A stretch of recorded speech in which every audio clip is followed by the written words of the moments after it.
how do I take the ghusl? To take the ghusl, it is compulsory for me, first of all, again to make the niyyah. Second, to say Bismillah.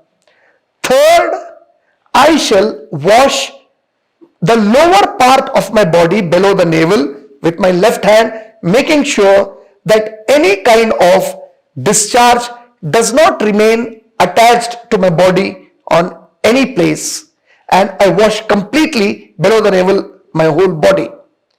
After that, I shall make wuzu completely except washing the feet. After that, I shall pour water from the right portion of my head thrice, making sure that entire head with all the hairs becomes wet. I shall do the same water on my left side thrice, making sure that all this portion has become wet. Then again I shall start pouring water thrice from the right half of my body, and then thrice on the left half of my body. And after that, once I have made completely sure that all my entire body over the navel and below the navel are wet, I move a little bit, pour the water on my right feet, then pour the water on my left feet. I have completed the Sunnah way of Ghusl.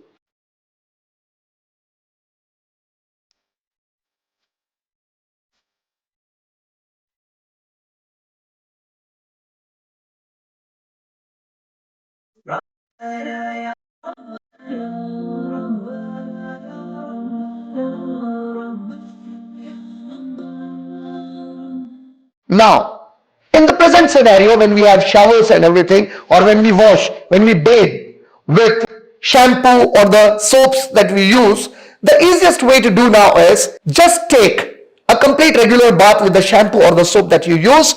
Once you are complete with it, just make wuzu, complete wuzu except washing the feet.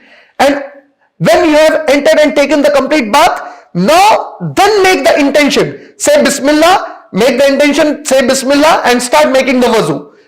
Once you have completed the wuzu except washing the feet, just make sure that you stand under the shower with such a balance that more water falls on the right side of your head, then just shift a little more on the other side and make sure that the water falls more on the left side of your head. Then stand such that water falls majorly on the right part of your body, then the left half of your body after that, and just wash the feet and come out. Your ghusl is done, mashallah. Now you can perform salah.